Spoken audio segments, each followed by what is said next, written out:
Welcome in, everyone, to episode number 125 of Talkin Kentucky. My name is Coleman Scott. His name is Caden Holmes. I'm here on a beautiful and balmy evening in Baton Rouge, Louisiana. It is 86 degrees down here, and I'm not mad about it.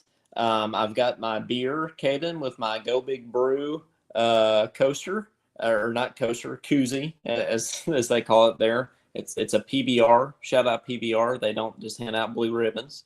In the wise words of a trumpet player, former UK trumpet player that once said that. It's the off season, Caden. But there's really no off season here on Talkin Kentucky. It's been a little while since we've been on here. I think the last show we did was our March Madness show with Cody Peebler. But I've been on the road for a little bit, and Caden's been busy too. But we've got a lot to catch up on here. So, yeah, I'm looking forward to it. And Josh came in here, just saying it how it is. He says Duke still sucks, which is true. It's just like that website, doesdukesuck.com, and the answer is always yes if you go to that website.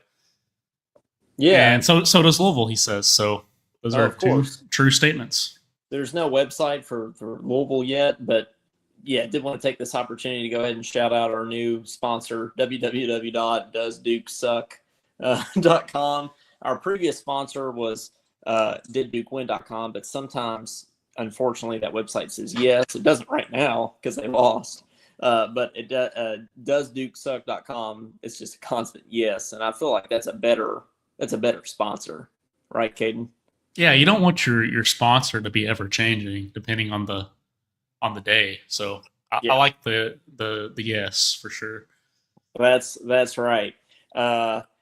If my audio sounds a little weird tonight, it's because I'm on my iPad instead of my laptop. Laptop charger more specifically is on the fritz. So I've got my iPad tonight, but I didn't want to go another week without a show, so I wanted to find a way to get on here and get on the show. I was having some trouble with my AirPods before the show. Caden looks like he's having trouble with his AirPods right now over there. Caden, we were just talking about this before the show. AirPods are the worst invention of all time.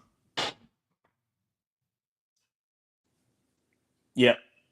And he can't hear me, so that's why AirPods suck. He's going back to his his cool headphones there. Can you hear me? You have me now, Caden?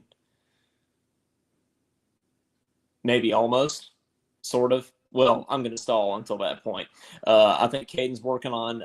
It wouldn't be Talkin Kentucky without some technical difficulties. So Caden is getting his headphones, his retro gamer headphones back on there, on top of his retro UK logo hat. Got the '96 hat going there. But as I was saying, we got a lot to catch up on, right? We haven't been on here since any of the NCAA tournaments, so we need to talk about the NCAA tournament. We need to talk about sort of the recruiting portal sort of things that happened. Need to sort of talk about the season as a whole. And now Caden is gone. So he's going to, I think, do a complete restart like Louisville. And he'll jump on here in just a second, and we'll be able to get back on here and hopefully be all good to go. Gonna add Kate. All right, I had to switch the trusty headset. You're doing your Louisville complete restart. That's completely okay. Caden, I was just saying before your AirPods broke that AirPods are the best invention ever. is that? Yeah, I think that was my statement as our show was starting, and it got both of us tonight. So it did. Hopefully, I know these are a little more bulky than the old AirPods, but the sound is amazing. So hopefully we're good. We're in the clear now. Yeah, well, I was saying you got your retro headphones on with your retro UK logo hat there. So I think it's kind of fitting there. Josh Hart says when Duke loses, America wins, which is absolutely true. By the way, did you see how bad they choked that game? I did, and I actually have a story about that whole night that I want to say on here, just to catch everybody up about what I've been up to. So we can go ahead and get into that a little bit here. So that yesterday was the first time that I've been home in 3.5 weeks. I hadn't been home since March 16th before yesterday afternoon. So it was playing all over the place, and Tennessee, Texas, Mississippi, Louisiana, playing trumpet all over the place. But I'm happy to be. Oh, you were in Tennessee? Yeah, for a little bit. Yeah, Okay. I've been all over just a day, but been all over the place. Been a little bit of everywhere. So I'm glad to be back down here for sure. But I really hadn't had a moment to breathe and hadn't gotten to watch any of the tournament game. Well, I got to watch a little bit of our game against Illinois, but didn't get to watch any of the Tennessee game, which I'm not mad about. And I didn't get to watch any of the Troy game, unfortunately. So the first time that I got to sit back and watch some basketball was the Final Four. And so I had a hotel in Tupelo, Mississippi, which is the birthplace of Elvis Presley. By the way, if you didn't know that, got to go see Elvis's birth house and things of that nature, which is cool. It was just a little 2-room house, Caden, that his dad built with a porch swing on the front, and there's just like a little picture of Elvis in the front Hey, window. when I went to OSU, there was a house on campus there that was a home of Garth Brooks. Oh, there you go. Yeah, was it fancy? He's one of the goats. No, it wasn't fancy. I think it was like his college home or something. There you I'm go. pretty sure he went to OSU for a year or two. Man, I knew Elvis was young when he died, but he was only 42. I didn't think that young. Man, that's crazy. But well, that's not to get on the depressing tangent there. Anyway, I was in Tupelo, Mississippi at my hotel, had already played the ballet that I was going to play. And I thought, okay, you know what I'm going to do? I'm going to order a pizza. I'm gonna grab a beer, and I'm gonna watch these Final Four games because I haven't gotten to watch any of the basketball tournament. Well, turns out that right before the first game started, a bunch of tornadoes spring up in Mississippi, and so they have the Final Four game with no sound over in the corner, and the weather guy is on there who proceeded to be on the weatherman proceeded to be on the TV talking about the tornadoes until halftime of the second game. So I didn't get to watch like any of either game really, and I guess that's It's good. probably more important. I guess weather's important. Well, there was like a Facebook. There was like a sort of a Facebook Live going on of the news channel, and the weather woman on there she was not having it. She was like, guys, people's lives are more important than sweaty guys going up and down a court with the ball, which is probably true. But if she said that in Kentucky, I think she may have gotten fired, Caden. I thought to myself, I don't think you can say that. I don't think you can say that in Kentucky. But we had some guys watching the basketball games during our concert that we were playing, like on stage, and they figured out about it. They weren't too pleased either. Yeah, like, really, guys, you're playing an instrument, you're watching a basketball game. Some people take it serious though. Yeah, why not? I mean, you got to. UK wasn't playing, so I didn't really care that much though. Like, I'm not going to watch a basketball game on stage if it's not UK playing, Well, I mean, it depends on what kind of concert it is. I might be. Lisa Marie Scott, my mom, says there were 5 different tornadoes in Tupelo area that night. Yeah, so I keep going. I don't know if you've ever been in a tornado while in a hotel, Caden, but I keep going up and back down, like to the lobby, because like the tornado sirens keep going on and back off, and I'm on the second floor, so I figure I should go to the lobby, and I like ask the guy at the front desk. I'm like, hey, what should you do? Like, what are we gonna do if there's like a tornado that comes through here? And he said, I mean, like, guess we'll just all get behind the desk. I mean, like, we'll yeah, see. it's almost like being in school during a tornado. Like, what are you supposed to do? You put your we used to have to go to the. Yeah, you said you all put math books on top of your head. We just like put our hands on top of our head, which I don't think achieved anything. Yeah, I mean, I hate to be dark, but if a tornado goes over the top of your school, I don't think a math textbook or your hands are going to do the trick. Yeah, but most of the time, if it's a F1, F2, you're going to be fine. The issue is if it's a F4, F5, I don't know if there's much that's going to save you unless you're in a basement or shelter. Yeah. Well, I did get. But anyways, Duke lost. But anyway, Duke lost. I did. Well, Duke was. It's kind of crazy because both Auburn and Duke kind of choked. Right? Auburn kind of choked. Duke really choked. And Houston really choked too. Yes, they did, and it was the Final Four of choking. But when the TV kept going in and out during the Houston game because of the storms, so I got to see some of it and some of it not. But when the TV went out for an extended period of time, Duke was winning. With it was like a minute and a half or 2 minutes left. They were up 9 or 10, and they were up 9 or 10.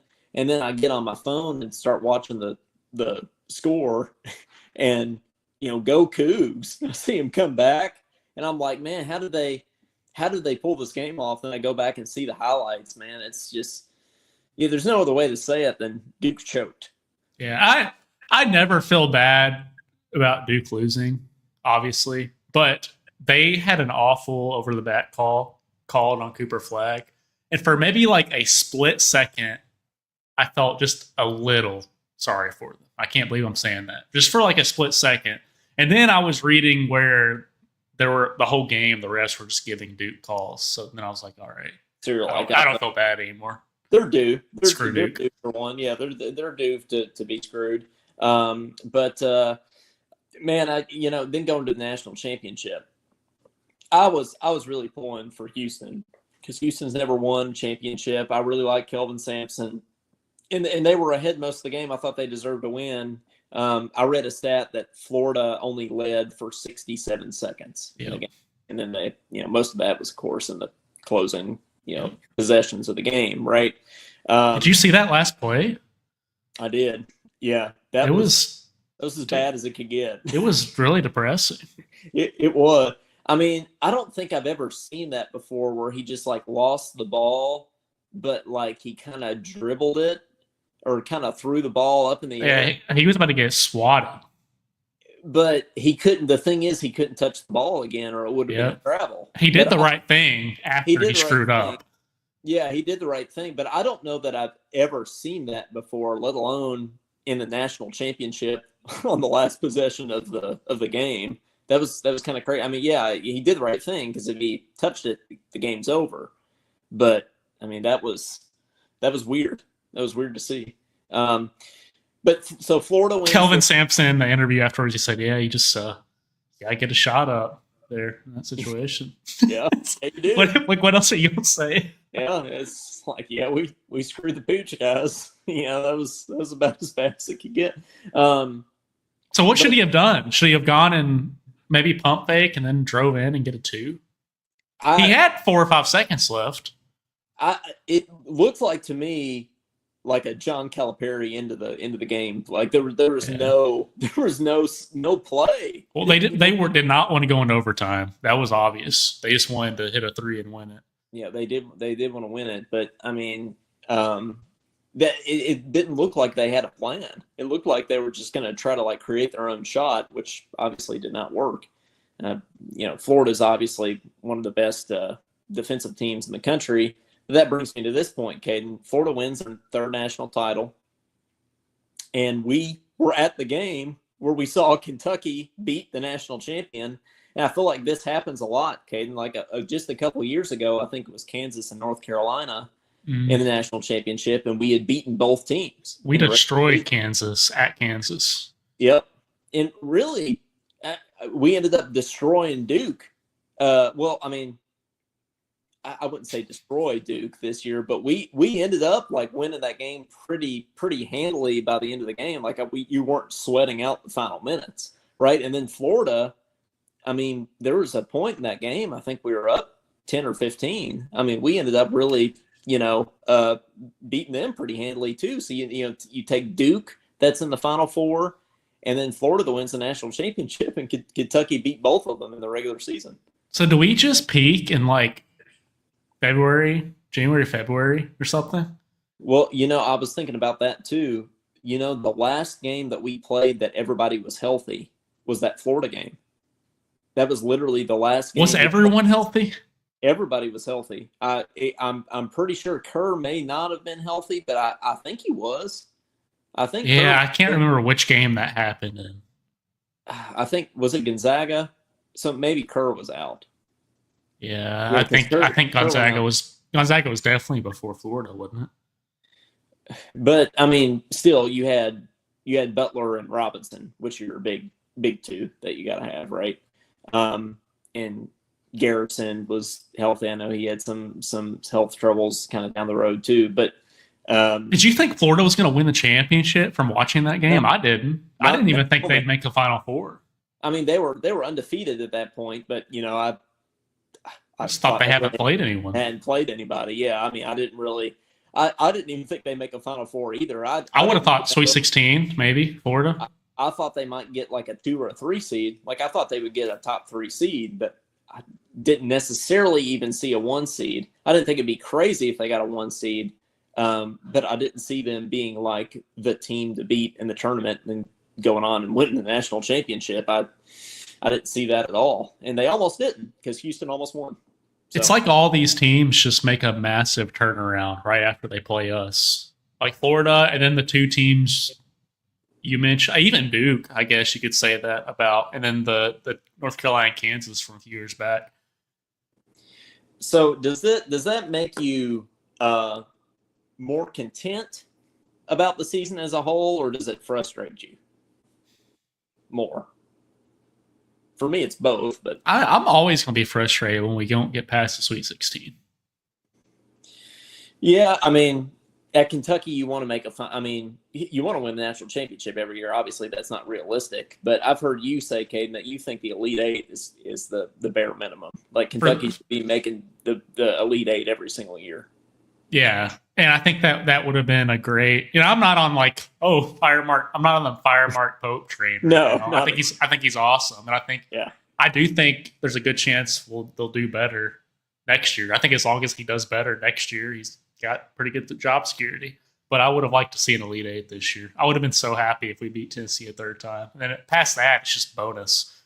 But let's talk about that a little bit. So this team, from as early as this time last year, right, when we were first putting together our roster, I think actually John Calipari left a year ago yesterday, I think it was. So it really wasn't even this time last year. It was really less than a year ago that we were putting together our roster. We thought for this team, a second weekend would be like kind of the ceiling for them. And we did that. And we did it without 2 of our starters. Really. I mean, we had Lamont, but he wasn't fully healthy. Robinson was out, and obviously Kerr was out. So all in all, I mean, I know you're not satisfied, but do you think this team overperformed what you thought they would with the injuries that we had going into the tournament? After we beat Duke and Gonzaga, I think the whole fan base thought, okay, this is better than a Sweet 16 team. So everyone was expecting after we beat Duke and Gonzaga that we were going to and then especially after we beat Florida, that we were going to make a Elite Eight or Final Four, and that was the expectation. And maybe it would have happened if all the injuries didn't happen. But yeah, I think it was a good season for him in the fact that I think he can get better from here. So, what grade do you give the season overall? I've heard nothing lower than a B, but I have heard A's and B's from people. When you factor everything in with it, being the very limited amount of time Mark Pope had to put together a roster, and then the fact that you had the injuries. What's your overall grade for Mark Pope's first season? Probably going to go with B.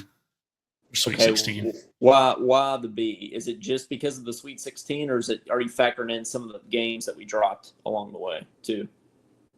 Well, March is all that matters. So yeah, I'm factoring in the Sweet 16. Yeah, I mean, for me, I think with the pieces that he had, I'm not going to give him an A plus, but I'm going to give him an A. I'm of the belief that A, huh? I'm going to give him an A. You beat Duke, you beat Gonzaga, you beat Tennessee twice in the regular season. You beat Florida. You literally beat the national champion. And you beat Louisville, although that wasn't really that much of a feat at the time. They did end up being better than I think what a lot of people thought they would. But for the big games that you won in the regular season, and for as difficult as the SEC was, and then to make the second weekend of the tournament in his first year with the injuries, I think all things said, it's an A. But dude, we didn't beat Arkansas though. Well, that keeps it from being an A plus for sure. Well, I think you have to make the Final Four for it to be an A plus, maybe a national championship, but at least the Final Four. But Coleman, you're not listening to me. We didn't beat Arkansas. Yes, that is correct. We lost to Arkansas. Claude here says it would have been an A plus for me if they beat Arkansas, which is interesting. Come on, Claude, A plus for a Sweet 16. Come on. I think I can see an A, but I think A plus is Final Four. I think A is the highest grade you can get, having not made the Final Four, and that's what I'm giving them. To be fair, actually, I think A. I think it takes a Final Four to get to A. So. Yeah, well, Caden's got high standards. Yeah, we as Kentucky though. We as Kentucky. Yeah, that's exactly right. Madeline says B plus for her, which I see that. I mean, I think the fan base is pretty split between A and B. Clyde calls you out. He says, "Yes, Caden, this season is an A." I didn't know when we lowered our standards, Clyde. Like, you go be a Tennessee fan or something. Man, you're gonna make. Hey, I wonder. I wonder what John. We should ask Jonathan what his rating would be. Hey, Josh Hart says I agree with Coleman 100%. Yeah, I think when you factor everything in, you got to give him an A. That's my my belief. Claude says, Caden, we made it to Claude and Caden are just going at it. Dude, Clyde is sounding like a Vandy fan right now. It says we made it to the second weekend for the first time since 2019. We know something I saw Stephen Peake say today, or hear him say today on KSR, was that we haven't gotten a 1 seed. Kentucky hasn't gotten a 1 seed in the NCAA tournament since 2015. That's a problem. It's 10 years. 10 years. I think he said that's 4 years longer than the longest drought for that in school history. Now, how many years did we have it from 2010 to 15? I wonder how many times we had it. 3 or 4 years? Yeah, more than at least 2. I mean, well, let's think. So in 2010, 2011, or no, 2009, 2010 was the Wall year. Is that right? So that was a 1 seed. That was a 1 seed. We made the Elite Eight. 2012. 2010 and 2011, didn't we make the Final Four? Yeah, but we weren't a 1 seed. I think we were like a 4 seed, right? And then 11, 12. Right at night. Yeah, that's right. Because we weren't supposed to make it there. Yeah, we upset some people. That's when we upset Ohio State, right? When they had Solinger and everything, when they were the number 1 overall seed, I think. When in 2011. Yeah, I'm pretty sure. And then 2012 we were a 1 seed, so that's 2 1 seeds, and then we definitely weren't the next year because we made the NIT. Yeah, I don't. Were we even a 1 seed in the NIT? Well, 2014 was the year that we had like James Young and Julius Randle, right? Yeah, but we didn't have a good season, so we were like an 8 seed. Well, that's the year it was a 7 versus 8 seed in the national championship. It was Kentucky and UConn in the national championship. So yeah, so what, 3 in there? 3 out of 3 out of the 5 or 6. So yeah, that's pretty good. But I mean, that back half, 2015 to now, I mean, the John Calipari's to blame for most of that. Isn't it crazy though that losing as many games as we did, that we still had a 3 seed. I mean, I know the SEC is great this year, but you have an 11 or 12 loss team. You're not getting a 3 seed in the tournament in any other year. I don't care Well, what. how many did Florida lose? 7? I don't think it was that many. Was it? I'd have to look. I thought it was just 4 or 5 at tops. You might be right. Man, everybody's out to get you, Caden, today. Josh says, dude, I didn't say it's a bad hire like Coleman said in the first one episode. I did say that first episode. I'm on the Mark Pope train. I don't know why y'all think it's not okay to have a standard for Kentucky basketball, though. But I mean, I think he's the man for the job. I'm just saying I'm not happy with Sweet 16s, and I don't think Mark Pope is either. Do you? You think Mark Pope's okay with just making a Sweet 16 every year? He understands. Listen, Mark Pope understands. So why is it okay for him to feel that way, but not me? You're sounding like a liberal, Caden. Oh, wouldn't go that far. But can we all sit here and agree? Yes, I will grant you. A year ago today, I came on here with Corey Price, and I was sitting here talking about how we're going to hire either Scott Drew or Dan Hurley, and or Billy Donovan, and then Corey Price was like, Coleman, I got some breaking news here. We're gonna University of Kentucky, according to ESPN, is going to hire Mark Pope, and I said, well, that's a bad hire, and they were like, that was by far our most listened to show ever. There were like 1,000 people listening that night, and we were all thinking it. It wasn't just you. We were, but in fact, so many people were listening to it that I was at Malone's back in December, and the manager of Malone's came up to me and said, hey, don't you do a podcast? I think I was listening to you the night that Mark Pope was hired. And I said, oh, well, and he said, I do a lot of work with the basketball team, like a lot of catering for them. And I said, well, I no longer think it's a bad hire. So I'm sorry I said that. Please apologize to Mark Pope for me. But can we all sit here and agree that Mark Pope's the man for the job? I think we all can, right? Nobody. If you're saying that he's not, I think you're delusional at this point. Yeah, and he brought the love of Kentucky basketball back. Players that actually they talk like they care about the name on the front of the jersey, at least. So it's better than the past. But Coleman, I looked up. Florida lost 4 games. So okay, sure. And Houston lost 5 games. So guess your record matters. Did you see what Houston's coach Kelvin Sampson said about their record? He was like, we went 34-5 or whatever it was. And he said we didn't do it in the Toy Poodle League, so we did it in the freaking Big 12. I thought it was funny. He didn't do it in the Toy Poodle League, and he was talking about the ACC because he was talking about Duke. Oh man! He said I've heard. He said Duke this, Duke that. That to me made the whole season okay. That Houston beat Duke. I don't know what I would have been, because what would this have been? Duke's 7th national championship if they won? I think it would have been. Is that? Are you serious? They would have tied us. Wait, no, we got 8. Never mind. So they would have been pretty close.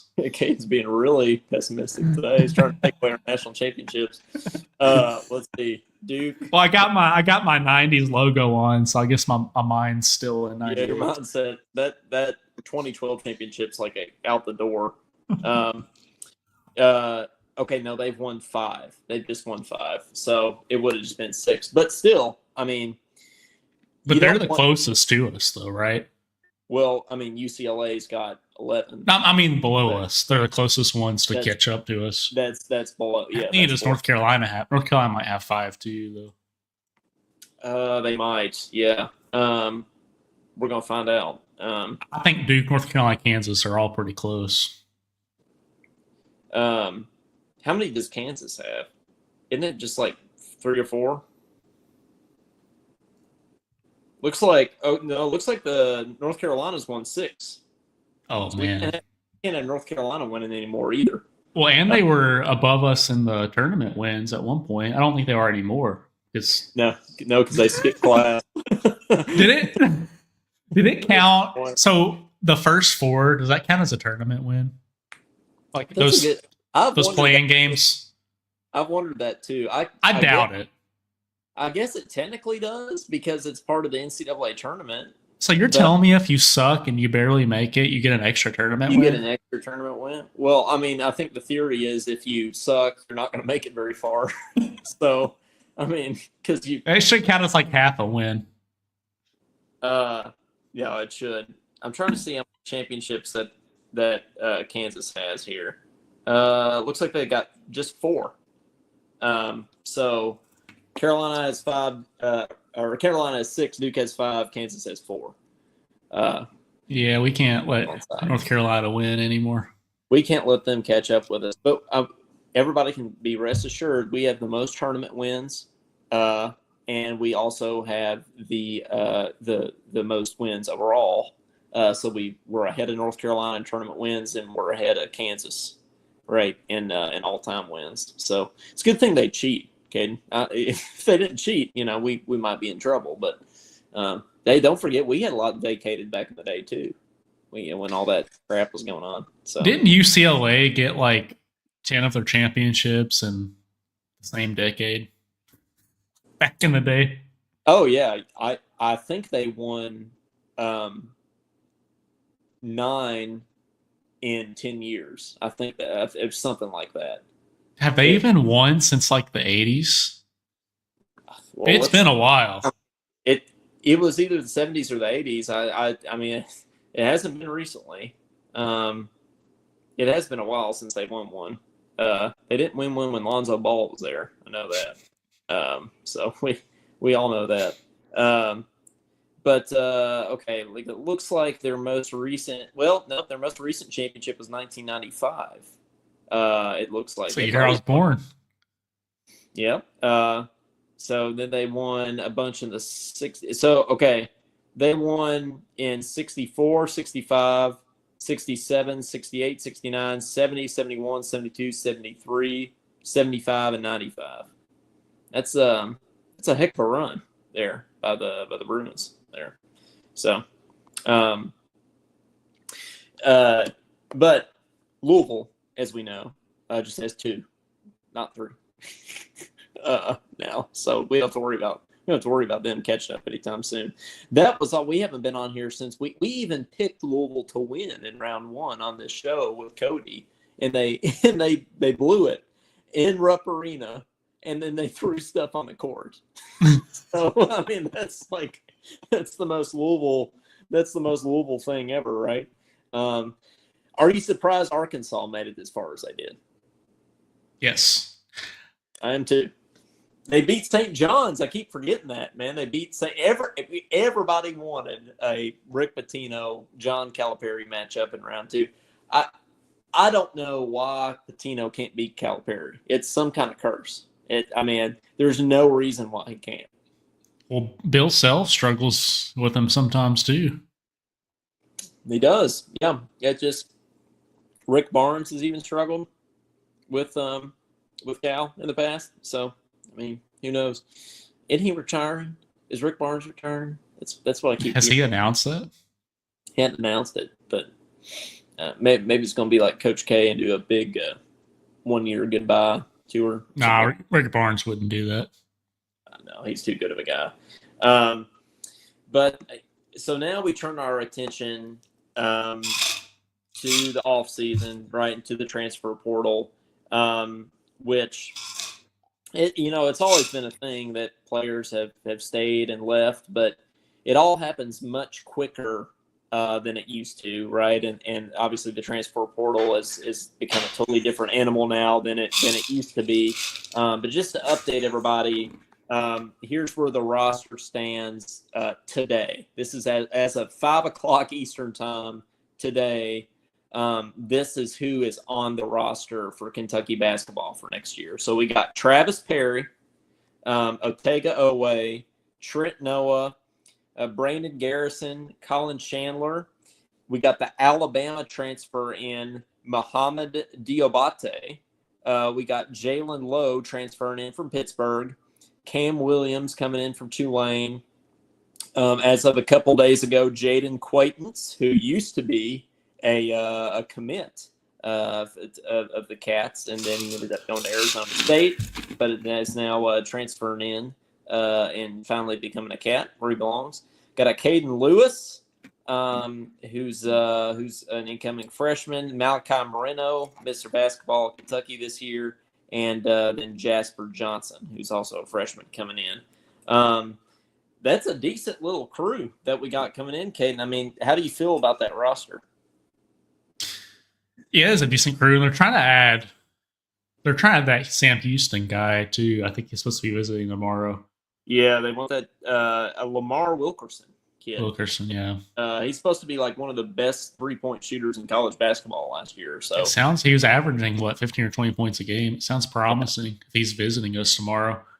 That's I think the one. Isn't it messed up that they're doing like while the tournament was starting, the transfer portal stuff was already happening? Oh yeah, and I can't believe that. It's almost a little bit of a disadvantage for teams that make it further in the tournament, right? Because the further you make it in the tournament, the less time you can spend. You can focus your energy on recruiting in the transfer portal and NIL right for next year. Yeah, I know. Well, and then there's so many things going on, like literally in Congress. I mean, Mark Pope was just in Washington D.C. trying to get some legislation going, or talking about some legal things as it relates to NIL.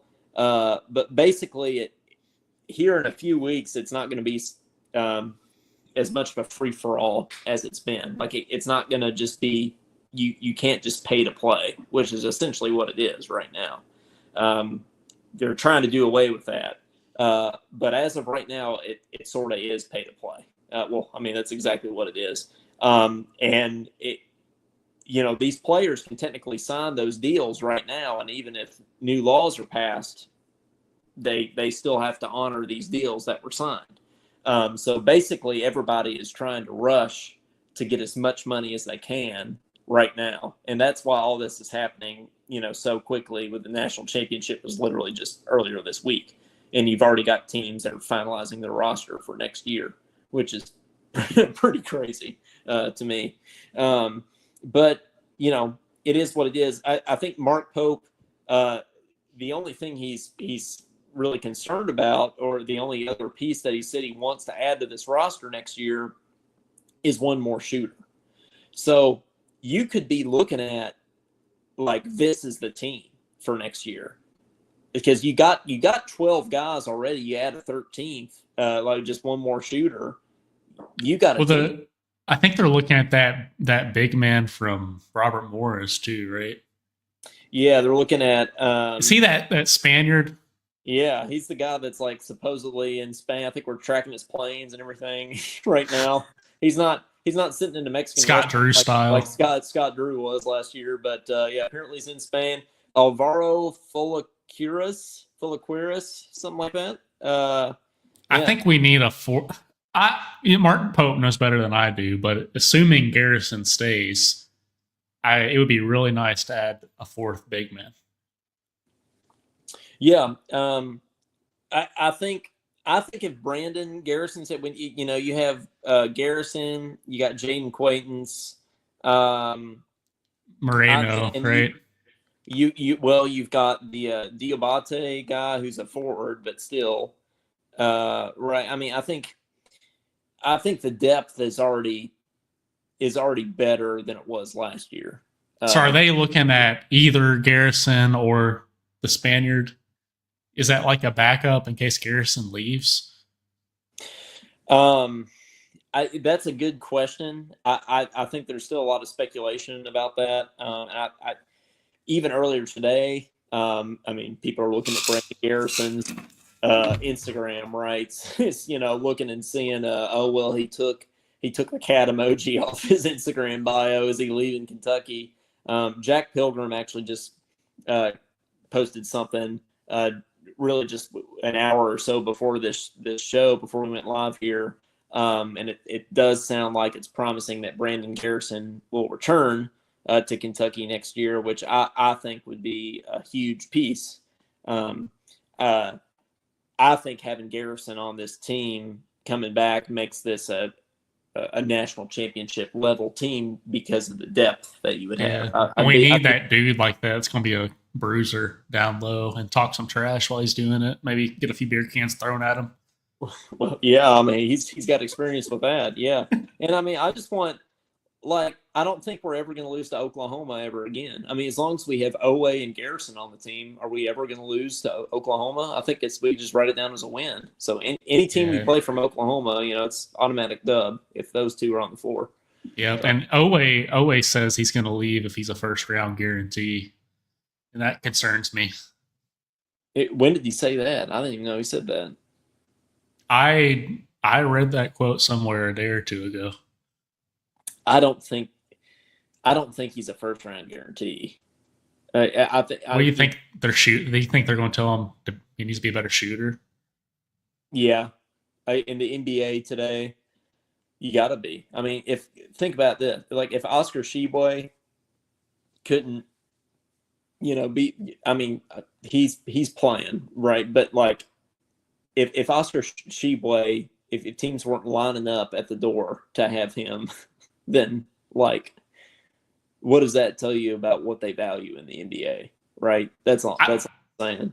I think Amari Williams and Kobe Bryant will find a roster somewhere as role players. Yeah, no, they will. They will. But I mean, what I've heard is that there's a lot of positivity about Owe coming back next year. You know, is it true that Auburn offered him like $2 million? Is that true? I mean, I heard Matt Jones. He didn't say Auburn, but he said another SEC team, and I've heard a bunch of people say Auburn. So yeah, I've heard they offer him more than that. I heard they offer him like $4 million to come there, which Bruce sounds like he's getting a little desperate down there. Bruce sounds like he went and he tried to Auburn tried to get Jaden Quaintance too last minute. Apparently he was ready to commit. Yeah, he's just following our recruits around. It's like he's like, who's all right, guys? Who's Kentucky going after next? We need to get him here at Auburn. Let's break out the belts. Yeah, I know. Yeah, but maybe aren't they losing Broom? I think so. Yeah, Auburn's not going to be what they were this year, which is not. I mean, you know, they're not going to fall far, but you know, they had kind of had an all-timer team this year. But Bruce just needs to have some more barbecues. That's all he needs to do. He just needs to have a few more barbecues, get some belts, and I think they'll be all right. But yeah, apparently Jaden Quaintance was ready to commit to the Cats, you know, this weekend, and then Bruce made a last second run at him that delayed things a little bit, but then he ultimately comes to Kentucky. Does the injury concern you? It doesn't to me, no. Because I mean he's already in rehab. Yeah, he was he had the surgery in March, and he's already in the rehab stage. So I think definitely by the time that our important non-conference games roll around, I think he'll be ready to go. Apparently, I'm not a doctor. I'm not that kind of doctor. I am a doctor, but apparently ACLs are not what they used to be. Apparently, it's a quicker turnaround for recovery now than it was when we were kids. Who is someone that's gone through this and came back successful? That's a good. I can't think of anyone at the top of my head. I'm sure it happens in the NBA all the time, but it just seems like they keep getting re-injured. I mean, Nerlens tore his ACL. Did he come back? I mean, did he come back in the pros and do pretty well? I don't even remember. I guess I don't know. He's still playing, isn't he? I think so. Yeah. I feel like it might happen in football more than it has in basketball. I've seen like football, like quarterbacks and things have torn their ACL and then they come back, but that's kind of a different thing than basketball, right? I'm sure like constantly moving and jumping, the lateral movement and everything that you got to have. I feel like I don't know. I feel like it might be harder to come back and rehab off an ACL in basketball, but that's Kyrie Irving got hurt at Duke, and he had a pretty good NBA career. I don't know what happened to him though. I don't know if it was ACL or not. what happened to Kerr? Was it Achilles or something? Yeah, I believe so. That sounds right. Yeah, it was obviously season ending, so it wasn't just like a sprain or anything. I think he tore something. I One of always those hear Achilles is a little worse than than ACL ACL. these Yeah, days. I think he'll be fine. Like, I mean, if he had just torn it, um, you know, last week or something, it might be a little bit more worried. But him already have had the surgery and rehabbing and everything. I think that makes it a little bit better. I think every little bit helps at this point when you're looking at the timetable from the spring to the season starting. So Man, if he stays healthy, that's a heck of a piece to the team. it is. I think he's projected a top 5 pick in the draft. Mhm. I mean, and we've wondered, can Pope? I mean, that's been the biggest question mark for Pope, right? Is can he go out and get top level talent? And I mean, he's gotten Jasper Johnson, he got Malachi Moreno, he's gotten Jaden Quaintance. I think a lot of people were wondering about Nate Ament, and also this Yates kid from USC. And there's been other people in the portal that we've missed on, but I mean, there's a lot of moving parts to this. I don't think in the transfer portal, I don't think it's as cut and dry as, you know, um, a kid wanting to come here or not. Like you've got to look for the specific pieces that are going to fit your team, for this roster. And of course, the NIL factor goes into it too. And then the kid's ego of how much they're going to get to play is a factor too. So it's not just like, oh, you get to come play at Kentucky. It's not that cut and dry. Unfortunately, I wish it Man, was. I will never understand the ego thing. Like you look at that 2015 team, the dudes got 10 or 15 minutes a game each, and that was enough for all of them to go to the NBA. Like, and I know us as trumpet players, we want to go to schools that have other good trumpet players. Yeah, Like the experience I got playing beside certain dudes in school that are just some of the best trumpet players in the world, that's way more important than just wanting to be principal at every ensemble, you know? yeah. I don't understand the ego thing either. I mean, to me, maybe it's because I'm a homebody here, but like I I want to. I would kill to play for Kentucky. I would kill to like sit on the bench. Like to walk on at Kentucky. So I mean, who cares if I only get to play 10 or 15 minutes a game? Like I'm playing like meaningful minutes at the Yeah. University of Kentucky.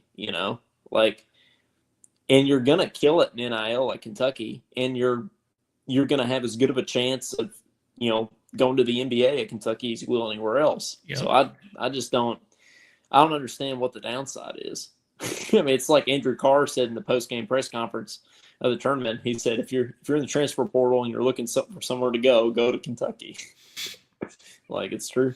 Mike Dowd says JQ said he'll be ready for game 1 of the season. Well, that's what they all say, but if he said that, then hopefully we can take him at his word there. Okay, Madeline brings up a depressing point here that I guess we do have to talk about. What do y'all think happened to us when we played Tennessee? A 13-point loss. Man, luckily I was playing a musical during that game and I didn't have to watch it. But from everything I haven't watched highlights because that's weird. Why would I do that? From everything I've heard, we just came out super flat and didn't look like we wanted to be there. Is that accurate? Yeah, toughness issue. Like they were just beating us up, and they were also having a great shooting night. Um, yeah, we were just getting beat off the dribble. It felt like watching like one of the Cal years in the tournament, where like one of those Kansas State games where everything goes wrong. It Yeah. just we were just getting out physical the whole game. Yeah. I don't know. Like, does that concern you at all? Because Mark Pope has historically been that way, where he's won these really improbable games, like when he was at BYU when they went into Allen Fieldhouse and beat Kansas, or blew Kansas out, and then we'll turn around and just lose in the first round of the tournament, right? Like, does that concern you long term at all? That like that's what the Mark Pope era is going to be? I think this next season is going to be pretty revealing, and we'll be able to answer that question because he did have to put this roster. Some of it's excuses, but he did have to put the roster together in like a couple weeks this year, and so he gets a pass, and he got a B plus grade for the season, whatever we want to give him. But next year, it'll be pretty revealing. Well, we do want to go ahead and open up the phones. Caden he's doing the phones tonight in the old fashioned way that we used to do in our first season with holding up the iPad to the microphone. I mean, that's the best way it works. But that's right. 502-234-1504. Give us a shout. Give us your thoughts on the season, thoughts on the transfer portal, what the roster is looking like right now. I am excited about this Diabate kid. I mean, going and taking a player from Alabama, that's going to be. I mean, I'm not mad about that. Like that's good. I saw this projected starting five: Jalen Lau, Jasper Johnson, Otega Owe, Diabate, and Jaden Quaidens. I mean, that'd be a heck of a starting five. I think I'm hearing myself echo a little bit there. Can you? There we go. Okay. It's a little better now. Yeah, it's a little better. We'll wait on some. I'm sure Clyde or somebody wants to call. So. I think we're getting a Josh Hart call. Josh Hart.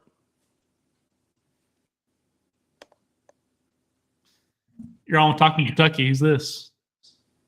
Hey, it's Josh. What's going on? Oh, not much. Just have another show after a month. How are you doing? Man, I'm down here in Alabama watching a big storm coming in. Oh, you're in Alabama this week? Yeah, I'll be in Alabama for another week, and I get come home for Easter week and get some rest. But I've been in 5 or 6 states in the last month and a half. I probably about 10,000 miles in my vehicle. 1052, and then of course you guys know what another night. You say he's been in 5 or 6 months? Crazy day. Man. So, Josh, what would you give this season for Mark Pope a rating? I mean, at the end of the day, I've been watching Kentucky basketball since 1992. I remember my first heartbreak was 1992 with Kentucky when that no good punk was that stuff. And I've been a diehard Kentucky fan since then. I think Pope gets a good, solid BB or B++, or even someone said, because for what he had to deal with this year with the adversity of getting, players getting hurt and this player missing and this player missing and that player missing, I think he did a really good job. Was I disappointed in the way they played Tennessee in the Sweet 16? Of course. No greater feeling than to beat them bums again. But, and I think we could have got to the Final Four. I really do. I mean, we really did, honestly, before injuries, we had a very special team. And unfortunately, we just couldn't finish because of this person having an injury or this person or car back issues and Jackson Robinson out for the season and Kerr with the foot. We had a guy playing with only one shoulder and Butler. So, I think he did really great. I really do. Did we get to where we wanted to? No. But compared to the last 5 years, at least we have that new energy. And the guy does really want to win. You can see how much it hurt him losing that game. So I want us to be happy again, and I want us to start putting banners up. Hopefully, maybe next season with this, what he's been doing with the portal and recruits, maybe we can. Just never know. I never thought Florida was going to win the national championship. I really didn't. I thought it was going to be either Auburn or honestly did. I thought they were the two better teams in the country. But yeah, I love our coach, and I'm glad we have him instead of that other guy we used to have. Yeah. So, I didn't think Florida would make it either, as we were talking about earlier. But yeah, I didn't catch all of it. Do you have anything else for us, Josh, before we let you go? No, I'm just grateful to be see where the program's going. And I'm sitting here talking to you guys in my teeth, and I'm getting hailed, not damaged, but I'm getting hailed on here in Alabama. So must be a little bit stronger storm than I thought it was going to be. Anyways, guys, it was great talking to you. So glad you got to go. You guys got to get back on a bit regular schedule. I'll do a baseball show or something again. We've missed you guys a lot, seriously. Yeah, it's harder sometimes than others because we have busy playing gigging schedules at different times of the year. Yeah. Coleman's a doctor now, so he's got obligations. What'd he say? I didn't hear him. No, I know you guys are very. He said you're a doctor. You have obligations. Oh yeah. So the content is never boring. So one favor, do the rest. So as always, go Cats and God bless. See you, Josh. Go Cats and God bless. Did you hear that? Okay, Coleman. I did not hear that. Okay, we're doing some live air producing here. I said try turning. I was afraid if I turned echo cancellation off, you would echo really bad. Oh, I'm echoing really bad anyway. Okay. Yeah, so I think that's probably what it was. I just couldn't. Yeah, he was cutting in and out, but that's okay. He basically said "Go Cats" and Mark Pope deserves an A, and we're gonna. And Louisville sucks, something like that. Was that his call? That was the gist of it. Okay, cool. Well, it looks like on the good news, some good news here is it looks like my laptop charger has been delivered.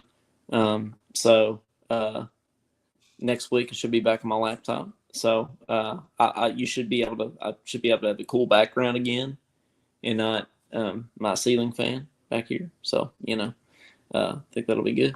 But anybody else that wants to call in? Sounds like we're getting.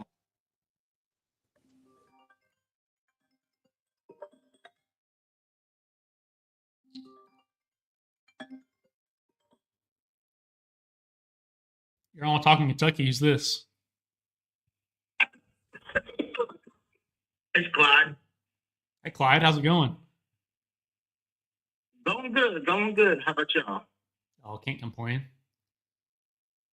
Got that right. Can't complain, especially in the world. Well, it's easy to complain in the world we live in, but we can't let all that get the best of us, I guess. That's right. Politics and everything. But anyways, yeah, so, as you guys were saying, me, with the season overall, it would have been a plus if we beat Arkansas, but I kind of knew, obviously, I had a feeling heading into that game that we were going to lose. And, and it motivated Cal a little bit, because everybody was, against him. Everybody was counting him out. And, his players just they played super hard for him, super hard for him. And, of course, I didn't like how Big Z flipped off the crowd, and I didn't like how the players were acting after the game and everything. And overall, this season is A for me because we made it to the second weekend since 2019 for the first time. And overall, he put this coaching staff together in this team literally in 4 or 5 weeks. And he really did have a lot of time as well to really like dial in because he just got hired in April. So like, and he had to get his team together, and so he wasn't really able to like now, like I mean, he put together the players that he thought fit his system last year, and obviously they did. But now this season, I mean, he's got more athleticism on this upcoming team, and overall, they will be better out. They will be better a team this upcoming season because of the link of athleticism that we have. And I think we'll get that Robert Morris guy. I do. I'm pretty positive about that. I haven't heard anything about him going anywhere else other than being interested in coming to UK. And that said, Houston guy, like you were saying, indicated that he is visiting us tomorrow, which I heard about that earlier today as well. So we'll just see how that goes and everything. I hope he comes here though, because he's a really good player. Yeah. Yeah, I think both will be pretty big pickups. I read where we only had like three dudes over 6'9" right now. So I think another big would help tremendously. Yeah, and I think what I want to talk about Cam Williams, the Tulane guy. I mean, he's like a more athletic version of Kobe Bryant, is what I've heard. And I was watching some of his highlights, and he was shooting the three ball from some of the same areas on the court that Kobe Bryant was shooting from, and he would make them. He's like just a taller, excuse me, sorry, I just ate dinner. I had chicken patties and french fries, so my bad, I'm sorry. But yeah, he's more of an athletic version of Kobe Bryant, and he's a really good player. Of course, he has his flaws, all players do, but overall, I think he's definitely a great fit for Mark Pope. And obviously we got him the same day we was playing Tennessee. And, but yeah, I'm with you on this transfer portal stuff about it happening during the tournament and all that. I think it's kind of a disadvantage, honestly. And plus, you're trying to get your team in the right mindset to go play for a natty, and yet you got other teams building their roster automatically. Yeah, but thankfully, like those kids are, thankfully that those kids are going to be wanting to play for teams competing in the tournament. So I'm sure they're kind of waiting it out too. Coleman, what do you think about that? I think I'm hearing my echo pretty bad. So I will stay silent for the moment. All right, Clyde, do you have anything else for us before we let you go? No. Well, I guess I could say is, we're in great hands, obviously, with Pope, and we it's only up from here. And I am grateful for this past team. I really am. They wore the jersey well. They represented Kentucky very well. They all loved it. So, I couldn't be more happier with this team. I wish we would have made the Elite Eight, but you can't beat a team 3 times. It's just hard. But obviously Alabama did. They beat us 3 times. But all right. Well, Go Cats. And so, all right. Yeah, well, you have a good one, Clyde. All righty. Bye-bye. Bye. It's hard to beat a team 3 times, but Alabama did, so that was funny. But Caden's doing like calculus over there. Getting me pulled back up. Caden's the tech guy over there. I don't know how to do any of this, like going back and forth. Speakers and everything. All right. Yeah, Coleman, I'm gonna go ahead and close the phone lines here. You should. Yeah. I think that's good. They're never closed though. I'm trying to get to where we can both talk at the same time. We've been trying to do it for 3 years. Well, it used to be manageable, but I guess now it just likes to echo. So yeah. Anybody, go back to your regular microphone there, if you can. Yeah, I think that should be good now. Say something. Say Duke sucks. Yeah, it's good now. Yeah. Okay. There we go. Yeah, we're good. No, thanks for taking the calls over there. Yeah, no problem. Tonight we'll be back. We'll be back with our regular, flawless phone line system Right. next week that we've never had any trouble with. No, it's all good. Thanks, Josh and Clyde, for calling in. We really appreciate it. Good to hear from you, and we'll hear from you next week as well. But speaking of Kobe Brea, Keeneland just opened, Caden, and apparently there's a horse running at Keeneland that just made its debut, named after Kobe Brea, called Kobe for 3. So that doesn't sum up Kentucky. I don't know what does. A horse at Keeneland named Kobe for 3. And the Kentucky Derby is right around the corner too, Caden. You got any Derby plans for Saturday in May?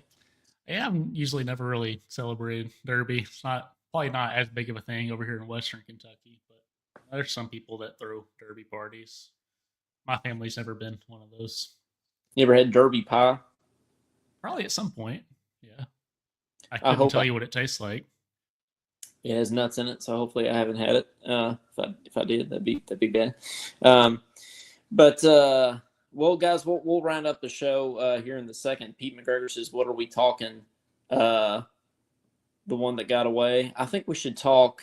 Well, one thing that we haven't talked about that Madeline brought up earlier in the show is have we not talked about Weetabix yet? Caden, have you ordered your Weetabix yet? No, and I'm not going to. I'm gonna order. I just want y'all to know that's one thing I'm gonna do over the summer. Maybe even for next week's show, I'm gonna order some Weetabix. Okay, and I'm gonna eat it on the show because I feel like there's no way it tastes good, right? I don't. Well, it's gonna taste better than mayonnaise and tea that I did that one time. So I think it'll be better than that. I'll do my Weetabix with as my ode to Amari Williams. I was hard on Amari Williams this year, but he got a lot better, especially in that Illinois game. I thought Caden, just him dunking the ball.